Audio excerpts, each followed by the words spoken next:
Time for a deep dive into the one issue that matters most in a capitalist democracy: money. This is Maggie and the Millionaires Talking Money, a joint production of The Maggie Dawn Show and the Patriotic Millionaires. I've got the OG of the Patriotic Millionaires with us today. His name's Morris Pearl. He's the board chair of the PMs. Previously, he was the managing director at BlackRock, one of the world's largest investment firms.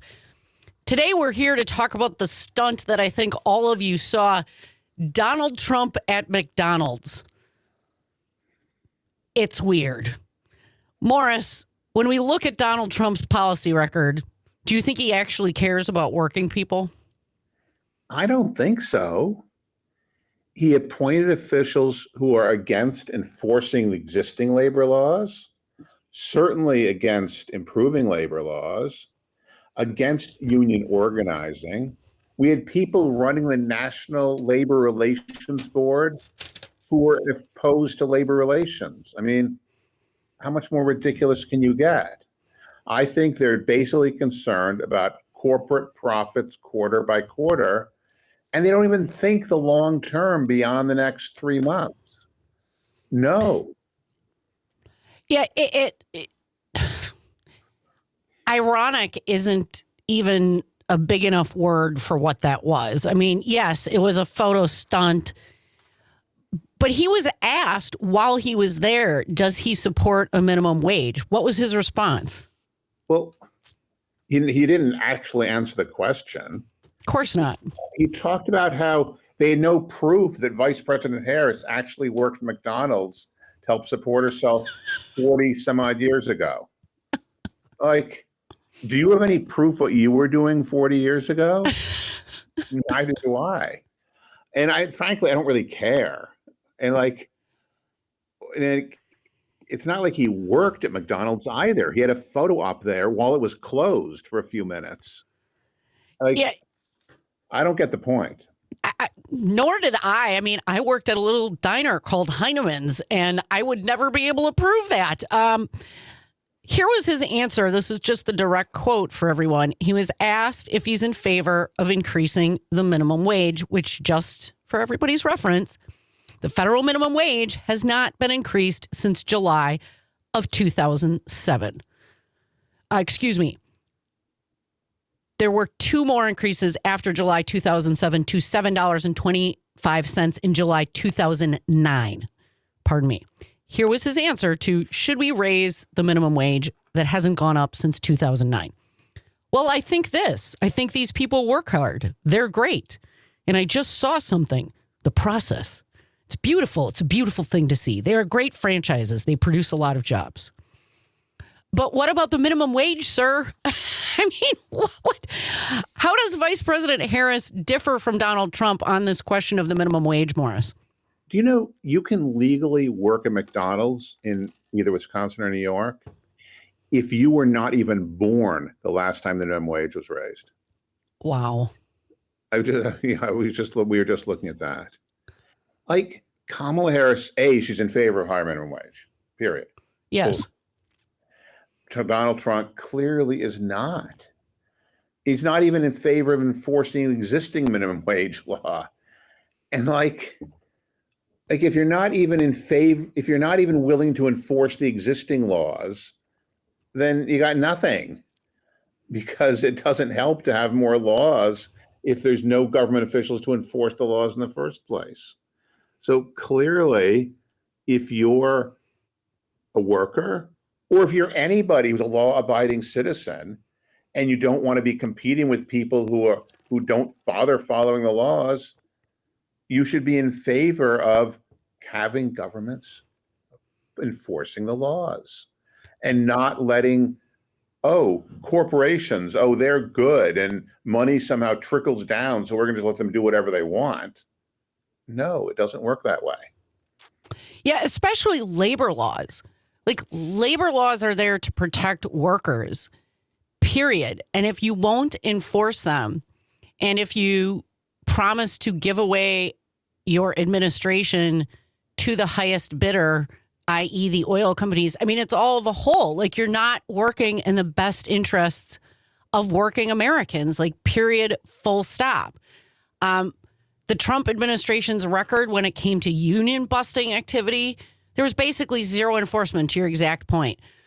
Minimum wage laws, very little to zero enforcement. You listed all of them very aptly, Morris. But, we hear this time and time again that the biggest objection to this is, well, it won't work for businesses if we raise the minimum wage. Is that true, Morris? Well, no. Thing is, don't forget, we've actually written a book about wage policy here. This book will be published the first week of December, and we'll start distributing them right after the election. But in the meantime, we know that for a business person, the example we always use is the bar owner cares a lot more about how much beer money the people sitting in the bar have than the wages of the one guy standing behind the bar pouring the beer. And yeah, if he gives the bartender a raise, that will cost him more money. But if we change the rules so that everybody gets a raise by raising the minimum wage, that's going to actually help the guy. The people in Seattle who are complaining that, we can't afford to pay higher wages, they raise the minimum wage. The same guy had to go out and lease bigger space because he had more customers in his restaurant than he could handle, because everyone started eating out more because they were making more money. The right complains that, the number of low wage workers in Seattle is actually down. Well, yeah, it is. And it's not because they moved away, it's because they got raises, so they're not low wage workers anymore. Yeah, and they've got more money to spend at all those small businesses and even the big corporations, because that's what this is about. To have our economy work, you got to have a middle class that can actually consume the things that small businesses and our largest, most successful corporations create. Good for them in the long run. Yes. Look at the earnings briefings you get from the CEOs of the fast food companies. And you listen to the analysts, what about the minimum wage being raised in California? Actually, we're making more money in California than we were before. That doesn't hurt us at all. Yes, because their customers can afford to buy more stuff. And that's how you make money, is having more customers buying more things from your business, not by trying to cut back on the wages of your workers. Yeah, it's pretty incredible. In California, as of April 1st, most workers, including McDonald's workers, make at least $20 an hour because of a new state law that raised the minimum wage. And a Berkeley professor authored a study about that and found that fast food worker, the increase in the minimum wage has increased other people's wages. They're generating more money. There's more profits. And they haven't killed jobs or caused alarming spikes in the price of a burger at McDonald's. Like, it's working there. I wanted to ask you, Morris, can you tell us about how is this impacting the election? Like, is the minimum wage a popular enough issue or a well understood enough issue to have an impact come November 5th? Well, obviously, I don't know what's going to have an impact on November 5th. I'm going to vote early voting tomorrow. I hope everyone else votes the same way I do, but I don't know any more than you do about this sort of thing. But I will tell you that the minimum wage always wins in statewide referenda. Referendums to increase the minimum wage always win. But very few politicians have been running on the minimum wage.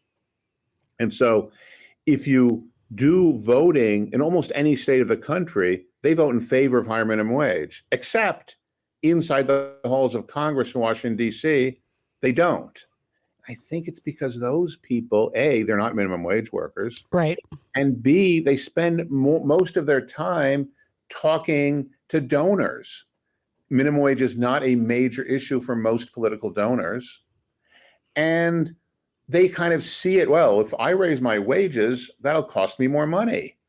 They don't actually think about the fact that everyone's wages being raised will actually help their businesses. So it's not done well in Congress, but it's doing fine with voters. I honestly believe that if Congress people run on specific campaign of raising the minimum wage, they'll do better. Yeah, it is overwhelmingly supported when we look at state polling and referenda where voters are asked whether or not to raise the minimum wage. And I think the flip side of what you said as well, Morris, that because we have declared that money is speech and corporations are people and corrupted our political system with that, Congress people have to spend more time thinking about raising money. And the fact of the matter is, those donors are who those elected officials are talking to. It's who the candidates are talking to. It's also true that, listen, if you're working a minimum wage job for $7.25, that's not enough to live on. It's not a poverty wage. So you're probably working some other kind of job too to make it work, which means, I'm not sure you got a whole lot of time left over to be calling up your member of Congress and telling them to raise the minimum wage. It's such a pernicious cycle. Can you tell us about the electoral college implications of a higher minimum wage? Well, look, Wisconsin, where you are, minimum wage $7.25 per hour. Same thing, Pennsylvania, North Carolina, Georgia. Those are some of the states that are probably going to have close elections where the minimum wage is $7.25 an hour. Other states have a higher minimum wage. New York State here, it's around $15 an hour. The states that are doing better have higher wages. And think about it. If you're starting a business, you want to sell stuff to people, do you want to go to a state with low wages or high wages? If you think about it, you probably want to be in a high wage state because that's where there's people who can afford to buy stuff from you. Maybe not if your business is like a call center for bill collectors or something. Right. But if you're any other kind of a business where you're actually trying to sell stuff to people, you'd prefer to have your business in a high wage state, not a low wage state. High wage states do better than low wage states. Folks, that's Morris Pearl. He's the board chair of the Patriotic Millionaires. He's a former managing director at BlackRock, one of the world's largest investment management firms.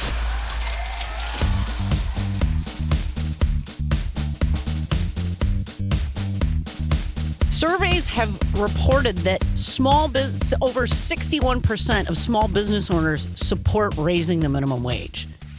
JP Morgan Chase's leader, Jamie Dimon, believes that we should raise the minimum wage because I bet he understands what you're explaining right now, which is we need people who can buy the products that small, medium, and large businesses create.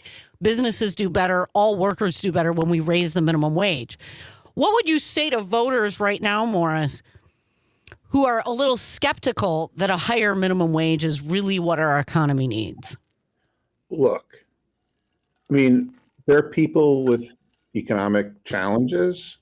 There's lots of people on TV talking about, we need to do this and we need to do that and we need to do this in the border and that in the country, whatnot. If you're having a financial challenge, that means you don't have enough money.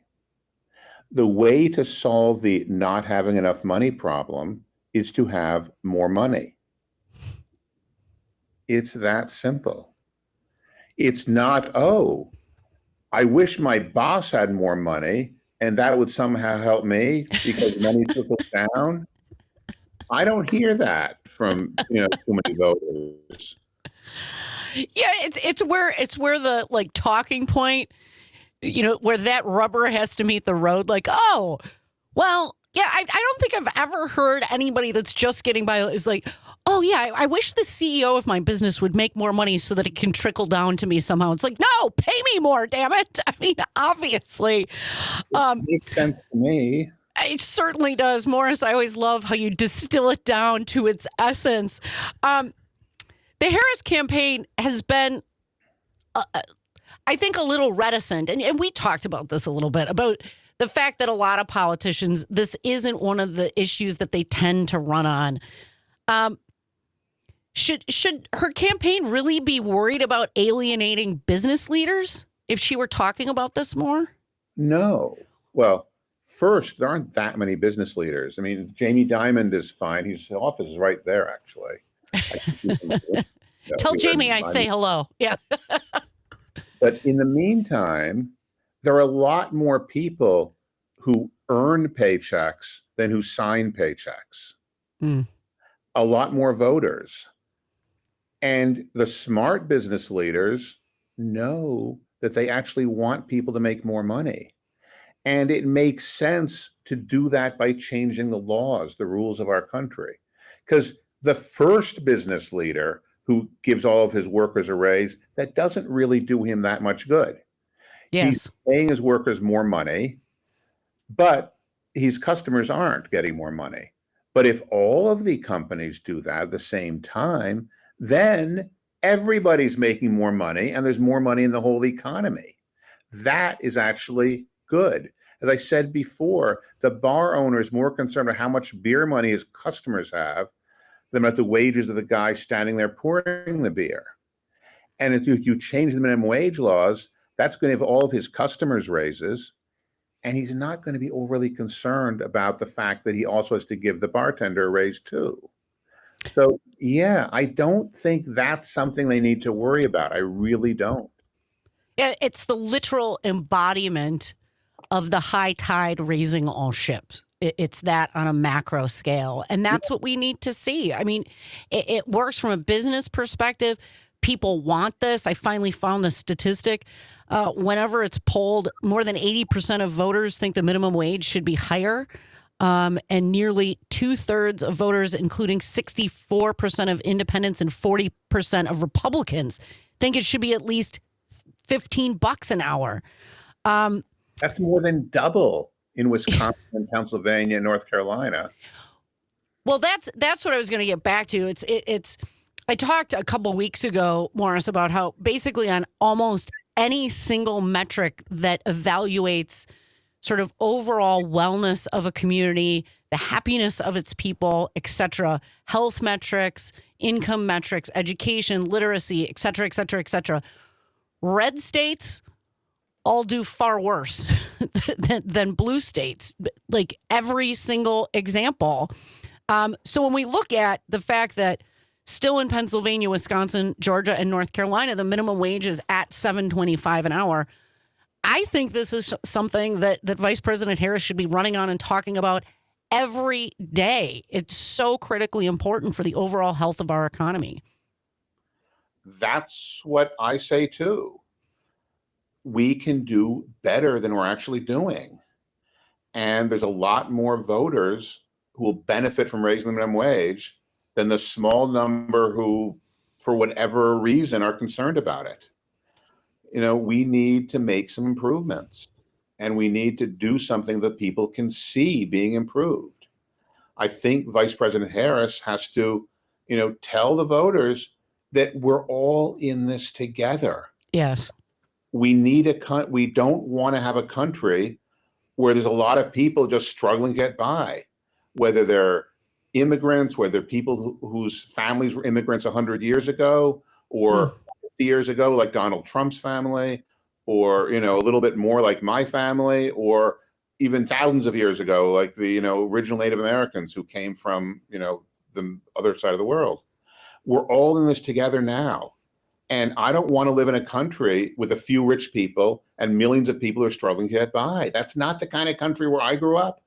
Or maybe it was, but they were kind of hidden away in some place that I didn't know much. But that's still not the kind of country where I want to grow up, because we're all going to do better if we all do better. And that includes the business people and the investors. It really does.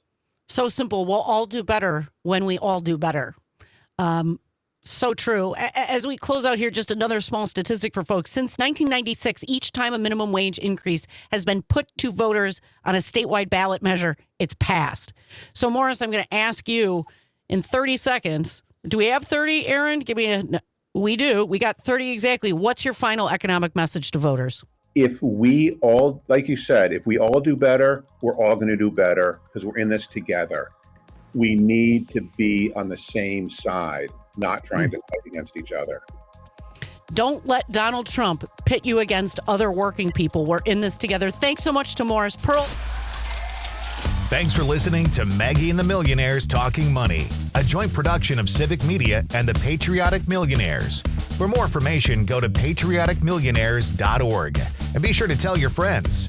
The Patriotic Millionaires buy advertising across a number of Civic Media stations.